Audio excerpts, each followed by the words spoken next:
Aujourd'hui, je réponds à vos questions concernant le bois en pyrogravure.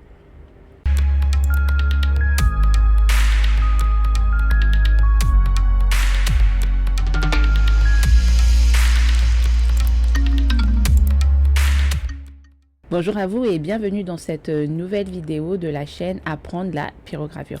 Aujourd'hui, c'est une vidéo, c'est une première pour moi. J'ai jamais fait de FAQ sur la chaîne et j'ai profité des questions qui m'ont été posées dans le groupe Facebook, le cercle des pyrograveurs et des pyrograveuses. Un membre du groupe m'a posé des questions sur le bois, il y en avait plusieurs et je me suis dit pourquoi pas faire une vidéo pour répondre à toutes ces questions et la publier sur YouTube pour que ça puisse servir à tout le monde. Du coup, je vais prendre mon téléphone, je vais lire les questions au fur et à mesure, je vais vous répondre. J'ai sorti aussi toute une série de planches de bois que j'ai déjà pyrogravées pour illustrer mes propos et pour que ça soit plus clair pour vous. C'est parti.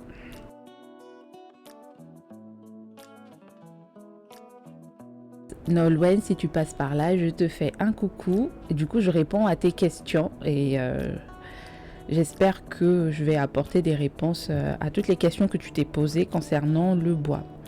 Alors du coup, Nolwenn, elle fait un peu elle fait de la peinture et du dessin. Elle avait un tas de questions. Du coup, elle se posait la question quel était le type de bois le plus adéquat pour faire de la pyrogravure. Première question. Alors, donc, lorsqu'on débute, le bois le plus adapté, c'est le bois qui va être le plus tendre et le plus clair. Parmi les bois tendres, on va avoir par exemple le tilleul, le peuplier. Ça va être des bois qui vont être très tendres. Désolé. Et un bois tendre, qu'est-ce que c'est? C'est un bois qui va facilement brûler. On aura très peu de difficultés au niveau de la combustion. Il faut savoir que la pyrogravure, c'est un processus de combustion du bois. On va marquer le bois et ensuite il va avoir des traces de couleur brune. Et c'est ça qui va faire qu'on va avoir cette gravure. La gravure est très peu profonde, mais il va avoir une gravure et ça va marquer le bois avec une couleur brune, clair à foncé, et c'est ça qui fait la pyrogravure. Donc lorsque vous débutez, vous allez avoir des pyrograveurs qui vont pas être hyper puissants si vous êtes débutant, donc il faut privilégier du bois clair et tendre. J'ai quelques exemples sur ma table de travail. Alors vous allez avoir des contreplaqués comme celui-ci. Alors ça, je l'ai acheté sur je l'ai acheté au fait en gros parce que c'est une planche de bois qui vient avec le kit de pyrogravure que j'ai créé, que vous pouvez trouver sur ma boutique en ligne. Ce type de contreplaqué va souvent être fait soit de bouleau ou de pin, de sapin ou de peuplier. Donc ça, c'est pratique pour débuter. Vous en trouvez comme ça pas mal dans les magasins de loisirs créatifs. Alors, un autre type de bois aussi qui est parfait pour débuter, on va avoir le bouleau. Le bouleau, vous voyez là, on a un rondin de bouleau et la surface est blanche. Et il faut que la surface soit aussi lisse, très lisse. De manière générale, qu'on débute ou pas en pyrogravure, il faut que la surface de bois soit très lisse.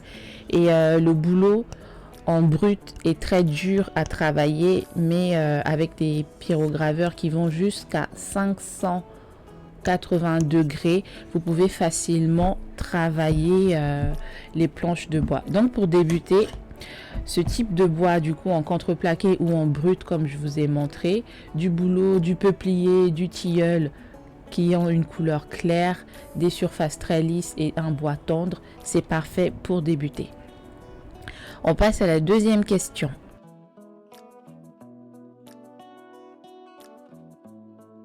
Où est-ce qu'il faut acheter ce type de bois? Alors, comme je vous ai dit, les magasins de loisirs créatifs, vous pouvez vous en procurer. Je vais vous mettre quelques liens et noms de boutiques dans la description de la vidéo. Moi, personnellement, j'achète mes bois en magasin de bricolage proche de chez moi et aussi sur internet. Je vais vous donner un exemple par exemple. On a ce cadre. Alors, ça c'est un cadre de boulot. C'est un cadre. La planche qui est ici, là, le contreplaqué, là, c'est du boulot. Et le cadre, ce qui encadre le bois, c'est du pain. Et ce cadre, je l'ai acheté sur Amazon, vous voyez. Donc, vous pouvez vous en procurer sur Amazon, sur des sites internet comme Creavea, je vous mettrai les liens dans la description. Vous pouvez aussi vous procurer du bois de récupération. Il faut juste faire attention que ça soit adapté, qu'il n'y ait pas de traces de vernis ou autres produits chimiques. Vous pouvez récupérer aussi du bois de palette. Alors, quand on débute le sapin et le pin, personnellement, moi j'utilise, mais ça peut être un peu compliqué. C'est pour ça que je ne le mets pas tout le temps systématiquement dans les bois pour débuter. Mais les bois de palette qui sont souvent faits de pin et de sapin, le pin et le sapin c'est clair, vous pouvez l'utiliser aussi pour débuter. Il faut juste que vous les ponciez, que la surface soit hyper lisse, ça va vous faciliter le travail. Je vous montre un autre exemple. Alors, ça c'est un contreplaqué de... je me rappelle plus. Je pense que c'est du sapin. C'est du sapin que j'ai récupéré. Vous voyez à l'arrière, par exemple, je n'ai pas... je sais pas si vous voyez. Je n'ai pas du tout poncé à l'arrière, donc la surface n'est pas très lisse et c'est difficile à travailler. Mais en face, je l'avais poncé suffisamment pour que ça soit facile à travailler. Donc vous pouvez récupérer les planches de bois, soit dans des décheries, dans la rue. Une décherie, ça se dit ça? En tout cas dans la rue, dans les magasins de loisirs créatifs en ligne, dans les boutiques physiques, etc. Troisième question.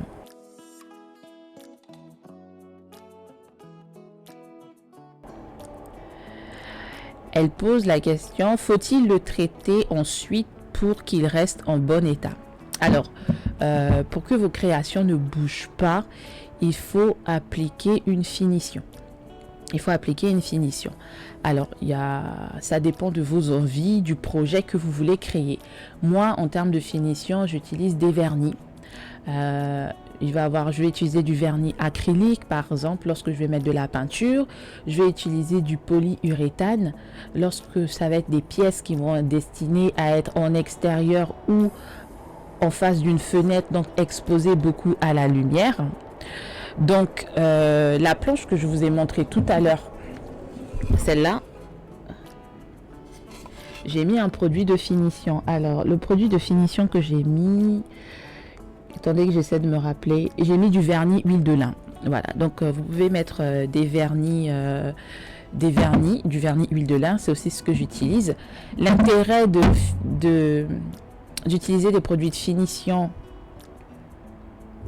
sur vos créations, c'est pour que ça dure dans le temps. Mais vous pouvez aussi ne pas utiliser des produits de finition, par exemple quand c'est juste des créations pour s'entraîner. Je vous donne un exemple. Ça, c'est une dernière création que j'ai faite et donc du coup, je ne l'ai pas du tout verni parce que c'était juste pour m'entraîner et c'est une chute de contreplaqué que j'avais récupérée dans la rue et vous voyez, la surface n'est pas hyper lisse, mais c'était pas grave, c'était vraiment juste pour m'entraîner et voilà. Mais par contre, si vous vendez vos créations, utilisez un produit de finition, c'est important. Sinon, vos clients ne seront pas satisfaits au bout de quelques temps, ils vont se dire ah mais le produit, la création, elle est fade. Par exemple sur les dessous de verre, moi je mets systématiquement du vernis parce que sur une tasse qui est chaude, sur un verre on va reverser des liquides dessus. Il faut mettre un produit de finition. Alors on a une autre question.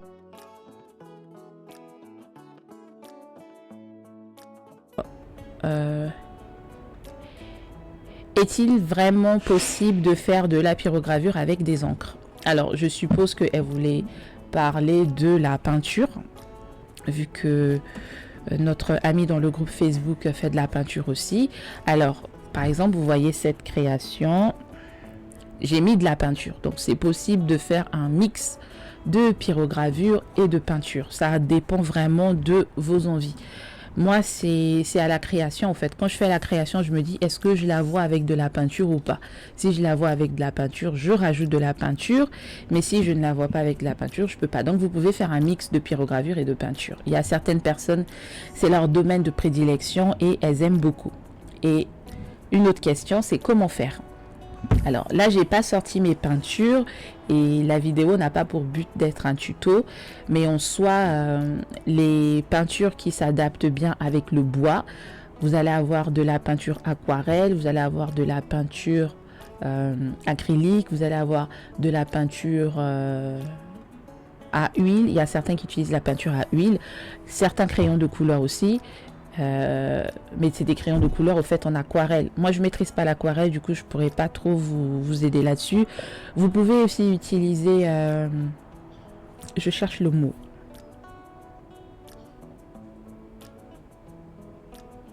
vous pouvez aussi utiliser des lasures. Voilà, des lasures. Alors les lasures, c'est une sorte de peinture qui permet de traiter le bois. Mais après, la lasure, faut bien l'étudier avant de l'utiliser. Et comment faire? Avec un pinceau, c'est vous qui voyez. Soit vous voulez faire une sorte de filtre, c'est-à-dire que vous allez mettre une couche de peinture par-dessus la pyrogravure et la pyrogravure va se voir par transparence à travers la peinture. Ça dépend de ce que vous voulez faire. Donc vous pouvez utiliser des pinceaux. Moi personnellement j'utilise des pinceaux et des feutres. Ça, j'ai ajouté la couleur avec des feutres. Et est-ce que j'ai un autre tableau avec la couleur? C'est que ça. Et sinon les autres, je vais vous mettre quelques images de tableaux que j'avais peint avec des pinceaux. Donc des pinceaux. Moi je m'étais essayé à la peinture acrylique, du coup ce qui fait que j'ai un peu de matériel. J'ai des tubes de couleur, j'ai des pinceaux et je m'en sers pour ajouter de la couleur dans mes pyrogravures. Alors on avait une dernière question.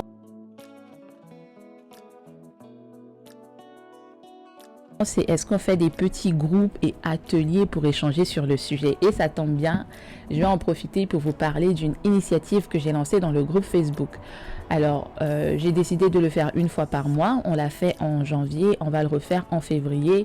Donc restez connectés, rejoignez le groupe pour savoir quelle est la prochaine date. Ça s'appelle Pyrograve avec moi. Donc c'est une session d'1 heure en moyenne.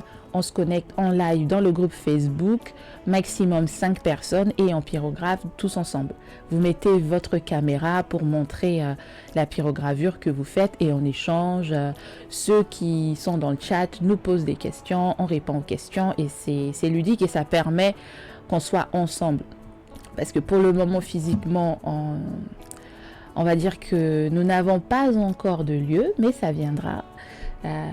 Je ne vais pas vous parler de tous les projets que j'ai, j'en ai tellement par rapport à la pyrogravure, mais c'est un de mes projets de pouvoir créer un lieu où on va pouvoir se retrouver. Vous voyez, un peu comme, je sais pas, il y a des magasins spécialisés dans la peinture, mais un magasin spécialisé en pyrogravure où on pourrait se retrouver pour faire des ateliers, etc. Ça, c'est un de mes projets dans le futur. Mais en attendant que ce projet se réalise, on se retrouve sur Internet en live une fois par mois ou en pyrographe tous ensemble, en plus des lives que je fais déjà moi-même.